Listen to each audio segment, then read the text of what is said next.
And let us know if you can hear me, Jim, and especially Tracy. Make sure that you guys give us a heads up on the sound check there in case we need to adjust anything. But yeah, the other thing I found fascinating was, well, I mean, it was just so overwhelming. I mean, it's every 4 years, and most people I know say that they don't really care, but then they're like all put under the sway of this spell, and all of a sudden people who, they never talk about politics, or they have like a mild political position, you know, they're either more left or more right, but they're not like gung-ho all the time. Or there's one hot button that drives them to go vote. Yeah, or exactly, or one issue, like they're going to take the guns, or they're going to stop the abortions, or whatever it is. Yeah. And so it just seemed like this year, I think the social media, the fact that they can kind of all correlate together, like, you can't, there's not like a platform you can get away from it on, and it becomes more and more participatory by the automatic AI of the platform. Like Facebook is prompting me with like banners like, hey, are you registered to vote? You want us to help you? Click right here, and it's like, get this out of my face, you know. It's so strange. Or those ads that say, this is the most important election of your lifetime. Like every single election. Pretty annoying. I think I got registered back around the time I quit voting. I think someone registered me as a Democrat. So, I mean, that was 18 years ago, but I got a phone call about it, you know, trying to raise money for the local Democrats. And I said, no, I don't want to do that. Why would you even think that? And they were like, oh, well, you're on our list of registered Democrats. And I just thought, oh, man, you dirty scoundrels. So I wouldn't doubt if I voted for all sorts of things I don't even know about.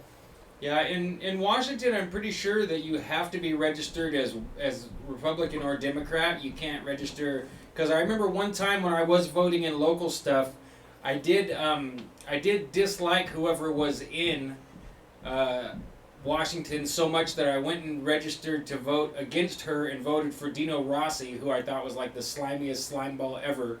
But at the time, I liked him better than whoever she was.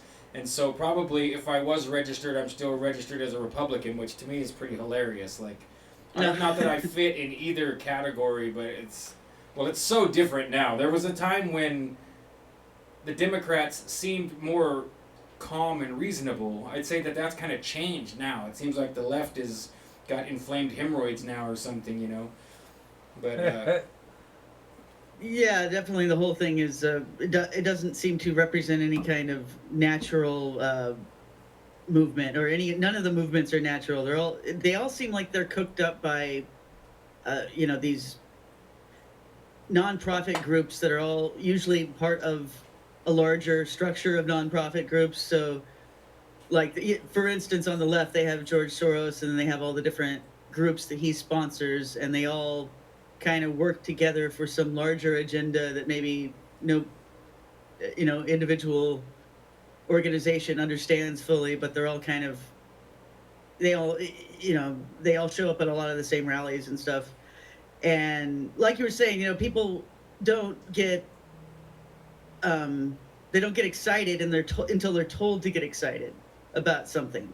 yeah. And it's really interesting to see how these what do they call them, community organizing movements are, how they're effective at mobilizing people.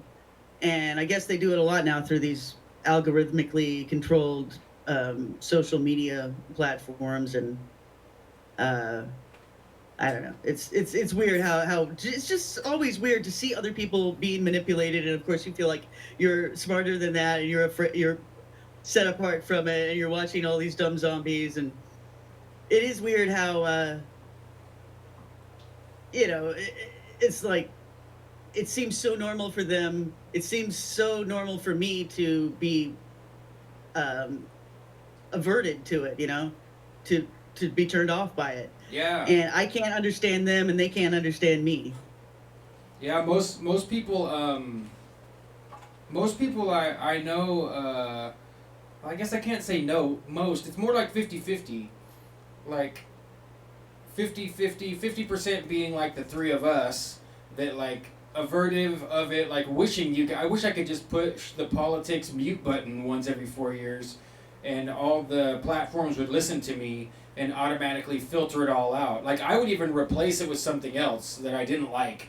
Like if I could choose between car ads and politics, I'd be like, all right, overburden me with car ads then, just no politics, please, you know. But Oh, sure.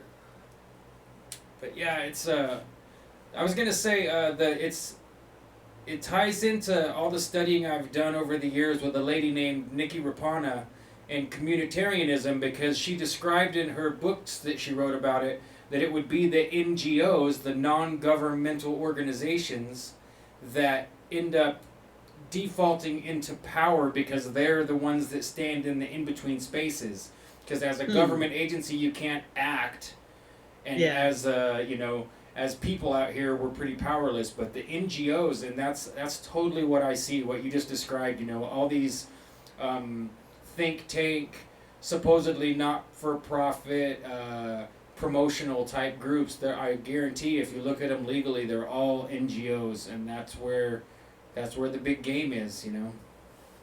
Oh yeah, there's a lot of really weird NGOs too, which I discovered a few years ago when I was involved with the Dragon Court and what I would call organizations full of people claiming royal descent to various houses, and some of the royal houses are either defunct or, you know, they're not in power anymore, but they have some kind of, you know, seat, some kind of family estate, and some maybe nominal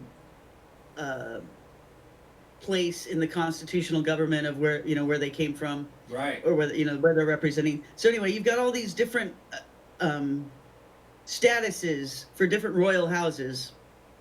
Some of them are kind of accepted as being real, and some of them are quasi-real, and then some are even thought to be fake and made up in modern times. You know, someone claiming descent that they really don't have right to.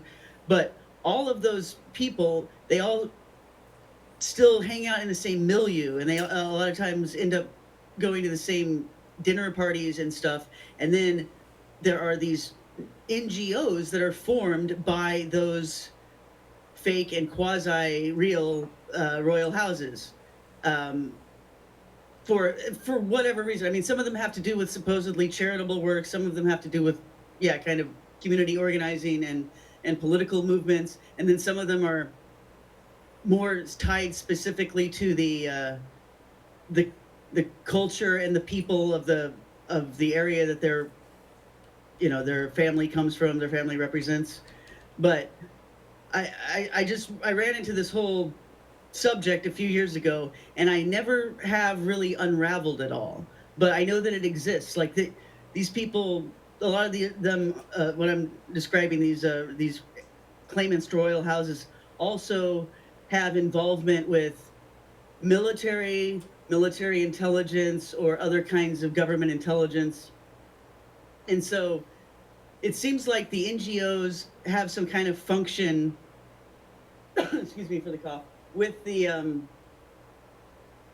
royal houses, where they're, and it has something to do with the intelligence agencies. And okay, see, a lot of them are diplomats too. Like the royal houses and the organizations will have some kind of diplomatic status, and so it's like this whole nexus of these types of organizations allows them to take advantage of all the advantages that diplomats and spies and NGOs all have. Right. And that has to do with like moving things through customs without being having to actually be detected and things like that. Yeah. The diplomatic pouch. All sorts of things. Go ahead. What were you saying? Sorry.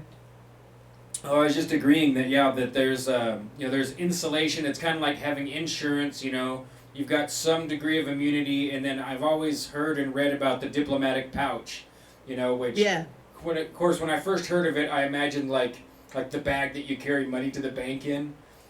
You know, like the pouch. But I'm sure that really what that means is just that they're granted a degree of much higher leniency on what you know, almost a measure of protection, probably. Like, not only does my bag go through without being questioned, it goes through without even you're not allowed to look in it. It's like you'll get in trouble if you're part of the security that decides to open that suitcase, because that's the diplomat's, you know, that's his stuff, and so you can't look in it. You'll get in bigger trouble for questioning it than if you let it go by, you know. Yeah, and you're right. It could be the size of an envelope, but it could be something as large as a shipping container that you could even put several humans through. Exactly. And wouldn't be detected. So I absolutely think that diplomats are involved with smuggling humans, but we know that. I mean, that's why Julian Assange is where he is because they can do that, you know. So they can house whatever kind of fugitive they want to. Yeah, and somebody who's high profile and profitable for them to keep as either a boogeyman or a hero like Assange. You'll hear about him all the time, but somebody like, you know, half a dozen underage prostitutes, well, you know, then those don't even exist, right? That's just fantasy. Yeah. Crazy. Yeah. But yeah, if Tracy, if you've never looked at the communitarianism stuff, I could send you a link to her book, because it's not too long and it really clears up a lot of the confusion about the way politics works in the world today. And it's very little known information, because I found a link the other day to a strategy they use, and it's called dynamic silence. And I feel like this is something that you're definitely under too, is that that it's like an unspoken rule to completely ignore and act as if certain information or certain people don't exist, and if they do pop up, then to address them in the most like poo-poo kind of way. Like, don't even, like, they don't even show emotion or seriousness, like, oh yes, of course everyone's heard of them and they're not important, and then immediately move on to the next subject.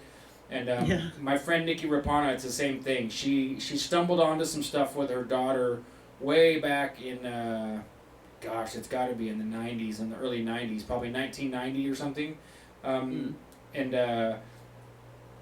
her landlord ended up in some trouble with the city, and she was trying to help him figure it out. And they stumbled onto the whole architecture of what we're seeing now, in my opinion, as it's the global governance system, and it's called communitarianism. I'll send you the stuff, because if you've never heard of it, it's amazing, and it goes with the occult and I've heard of it repeatedly from stuff. you, but yeah. that's right. Yeah. So did you guys? But yeah, I'm interested. Thank you. Yeah. I would like to hear more. Did you guys see that Sessions tendered his resignation too? I did. So I mean, is that look? I saw a headline. I didn't really watch any analysis of it yet.